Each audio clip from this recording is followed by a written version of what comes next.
Hi Pitmasters, welcome to another episode, and today we're going to follow up on our frozen steak experiment.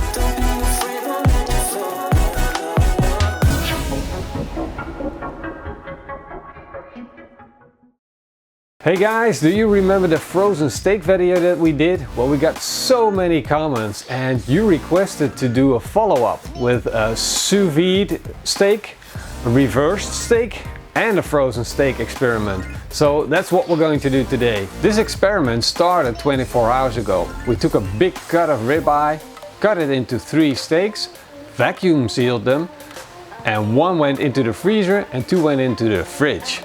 The 2 for the fridge we're going to use for reverse sear and the sous vide. The frozen steak is going to be a frozen steak just like in the experiment we did last time. So I got 1 frozen steak and I got 2 steaks right from the fridge. 1 is going into our sous vide bath. I set the sous vide machine to 50 degrees Celsius. And we're going to let the steak come up to temperature for 1 hour. We're halfway through on our sous vide steak. Now we're going to fire up our sizzle zone and we're going to grill our frozen steak. We're going to let a little bit of gas enter our sizzle zone.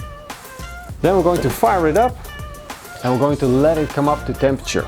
This sizzle zone is going to reach a temperature of 800 degrees Celsius. That is extremely hot. Time to put the steak on. There we go. It's been 30 seconds. Look at that. We're getting a nice bit of Maillard effect. I'm going to rotate it. Keep working on that caramelization. Look at that. That looks really nice. So we're going to flip it around.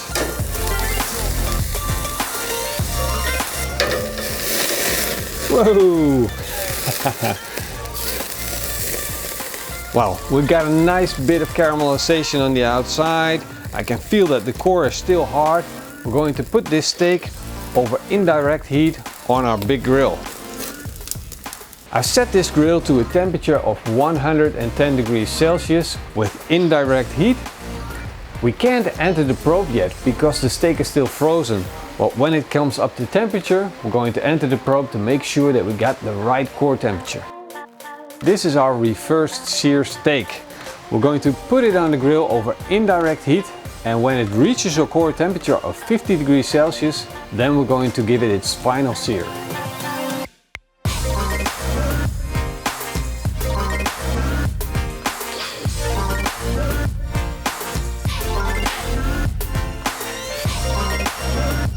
Our sous vide steak is done and ready to go on the grill. So let's take it out. Look at that. So we'll take it out of the vacuum bag. That's completely cooked, 50 degrees. We could eat it right now, but of course we want to sear it first. So it goes onto our sizzle zone, which is preheated.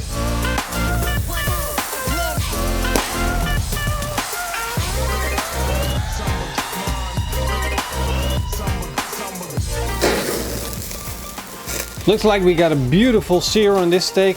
Look, we even still have a little bit of that sizzling going on of the fat rendering.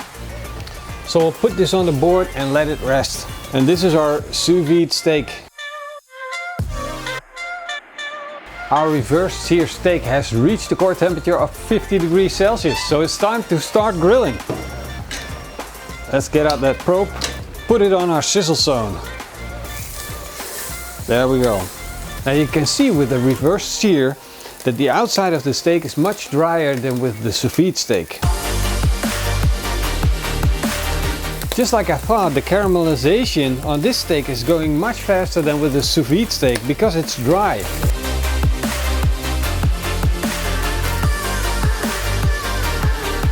Beautiful caramelization going off the grill.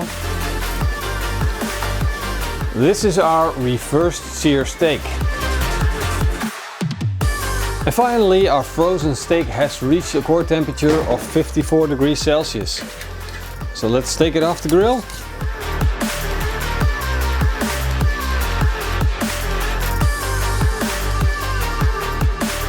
All the steaks are well rested now. Let's take a look at the outside of our steaks. We can see that the juices are coming out again. When you're letting that steak rest, the juices will spread out through the steak. But we can see that this reverse sear has a beautiful red color with great Maillard effect. And this is that magical moment where we slice into the steaks.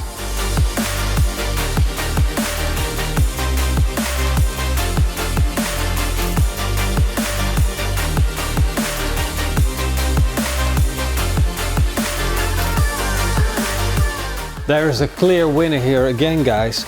Look at the frozen steak. Nice and juicy.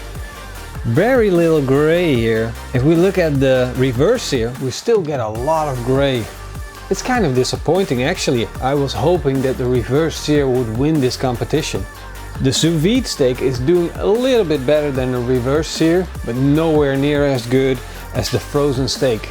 Enough talking, time to slice into it and taste it, of course.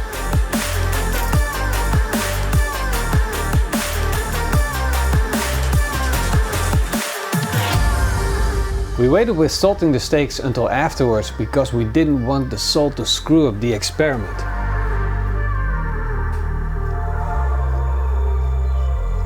Now we have to do the taste test. We're going to start with the reversed sear.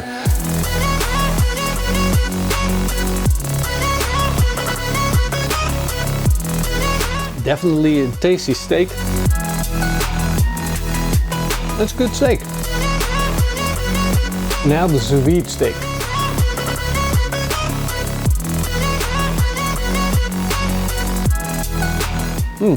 Definitely great steak as well. But the sous vide steak had a lot more moisture in it than the reverse sear. Now for the final test, the frozen steak.